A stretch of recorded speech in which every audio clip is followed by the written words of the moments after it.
On this Memorial Day special program, we'll be exploring with our guests the real meaning behind this important holiday and what we can do to remember those who gave the ultimate sacrifice.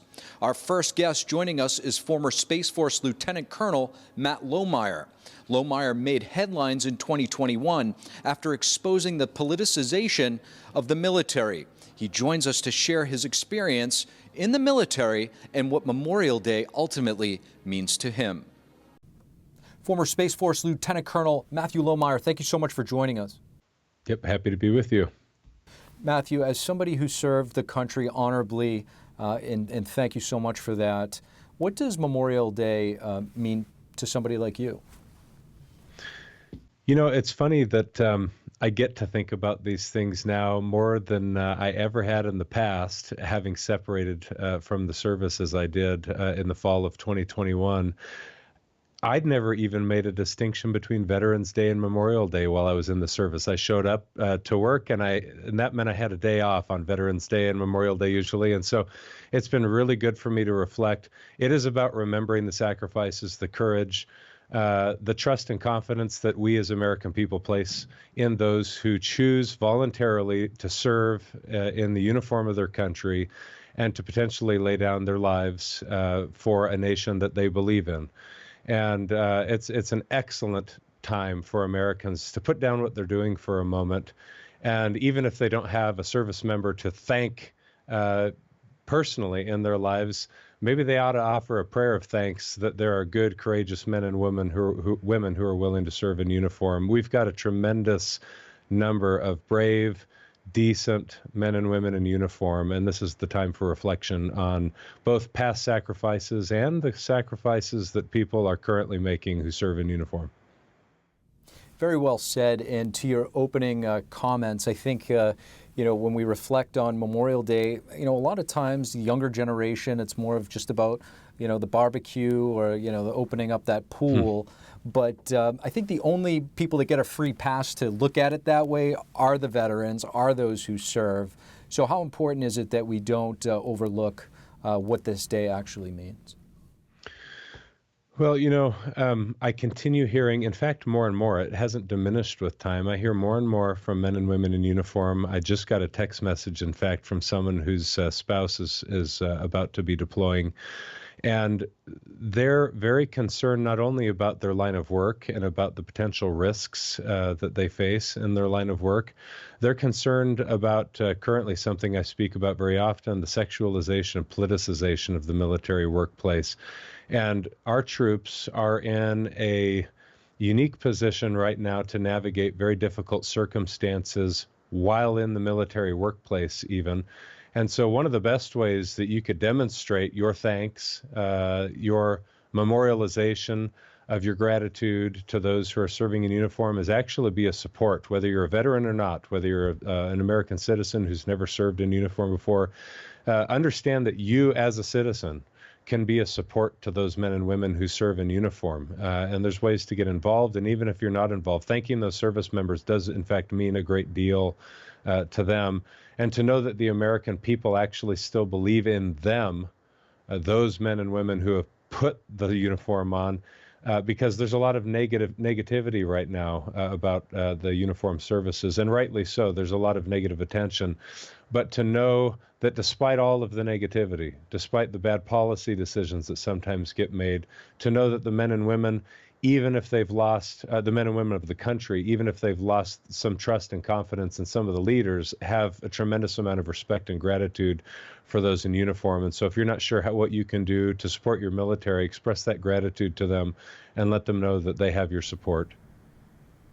So Matt, you personally have been through a lot, and I think a lot of people that join the armed forces go through a lot, whether it's at boot camp or subsequent experiences. What would you say the most challenging experience you faced during your time in the military, and what did you ultimately learn from it?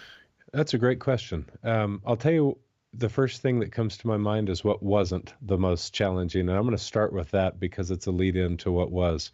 What wasn't the most challenging, although it's hard when you're going through it, is some of the physical, taxing, training that you go through. It's miserable, boots, blisters, sweat, sometimes blood, tears. That's what people know they're signing up for. And that, in fact, while it's tough while you're undergoing any of that, in fact, one of the hardest trainings I ever went through was my survival and evasion and resistance and escape training, SEER training. It's hard while you're going through it, but you look back on it with a kind of fondness after the fact. So that isn't, in fact, the hardest thing that I dealt with or that our men and women in uniform are currently dealing with. What is, in fact, harder is the unexpected, unanticipated challenges that they're navigating on a week-in, week-out basis. Again, I don't want to beat a dead horse, but it's such a critical issue at the moment. The unexpected politicization of the armed forces, for example, in the military workplace, that can be so taxing, utterly taxing on the man and woman in uniform that it becomes, frankly, an imperative for us to try our best to eliminate that politicization from the military workplace and from the federal agencies. It is the unexpected. And in fact, this will, fortunately for me, this never had to strike too close to home given the jobs that I did, by and large. But it is the unexpected loss that some of the men and women in uniform occasionally have to experience. If you're leading troops into combat, if you've been deployed in the desert, to lose your brother and sister in arms who have been serving closely by you, you anticipate that kind of thing occasionally, but it comes always unexpectedly. And for that, too, we ought to give them thanks, because even if it wasn't they themselves that had laid their lives on the line, they've lost those that have been close to them that they love and that they respected. And now they're left to try and support and counsel with and love the remaining family members of those that gave the ultimate sacrifice. Bring up some excellent points, Matthew. Sometimes, indeed, the emotional and psychological tribulations we have are more difficult than the physical, and you really highlighted that. Matt, you have a documentary coming out. Yeah. I got to see some of the clips. It looks really well done. Do you have a name for it yet? And what can you tell us about it? We've got a working name. In fact, I probably shouldn't say it until it gets final, but the name, that is.